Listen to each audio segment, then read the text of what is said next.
முன்னோக்கி நிவாரணம் அறிவிச்சாங்க. விவசாயிகளுக்கு அப்படி ஒரு கட்சி அறிவிச்ச மாதிரி தெரியுது. எப்படி பாக்குறீங்க? இதெல்லாமே தேர்தல் நேர அரசியல் தாங்க. இதை நீங்கள் தேர்தல் வரும்போது எந்த சம்பவம் நடந்தாலும் அதற்கான இழப்பீட்டு தொகை கூடுதலாக இருக்கும். இது ஒரு சாபக்கேடு. இது ஒரு சாபக்கேடு. நீங்கள் சாதாரணமாக ஒரு தொழிலில் போய் நான் ஒரு எடுத்துக்காட்டுக்கு சொல்கிறேன், என்னையே சார்ந்தே சொல்கிறேன். கடலில் ஒருத்தர் விழுந்து இறந்துட்டாருன்னு வச்சுக்கோங்க. ஒரு 4 மாதத்துக்கு முன்னாடி இறந்துருந்தார் அப்படின்னா அவருக்கு 2 லட்சம் ரூபாய், அல்லது கடலில் விழுந்து இறந்தாலும் 5 லட்சம் ரூபாய் அப்படி கொடுப்பாங்க. கடலில் விழுந்து காணாமல் போயிட்டாருன்னு வச்சுக்கோங்க, 7 ஆண்டு காலம் கழித்து, அவர் 7 வருஷம் கடல்லே இருப்பார், 7 வருஷமும் இவங்க தேடுவாங்க. 7 ஆண்டு காலம் கழித்து தான் அவர் செத்துட்டாருன்னு உறுதி செய்வாங்க. 7 மணி நேரம் கடலில் இருக்க முடியுமாங்க?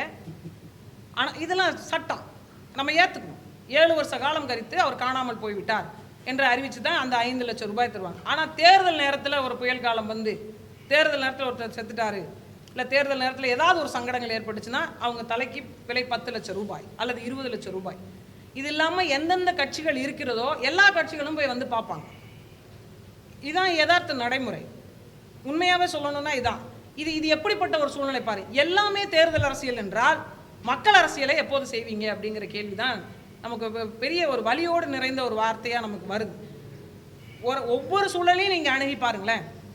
இவங்களோட ஒரு கட்சியினோடு இன்னொரு கட்சி பேசுவதாக இருக்கட்டும், அந்த கட்சியை இன்னொரு கட்சி குறைத்து பேசுவதாக இருக்கட்டும், இன்னைக்கு இப்போ நல்லா பேசிட்டு நாளைக்கு மாற்றி பேசுறதா இருக்கட்டும், இது எல்லாமே தேர்தல் தாங்க. தேர்தல் களம்தான். போன 5 ஆண்டுக்கு முன்பு அந்த கூட்டணியோடு ஒரு கட்சி கூட்டணியில் இருந்திருக்காது. இவர்களை போன்று மோசமானவர்கள் யாரும் இல்லைன்னு பேசியிருக்கும். அதே போன்று அடுத்த ஒரு சுழற்சி வரும்போது அதே கட்சியோடு அந்த கட்சி கூட்டணி வைத்திருக்கும். என்ன பிரச்சனை?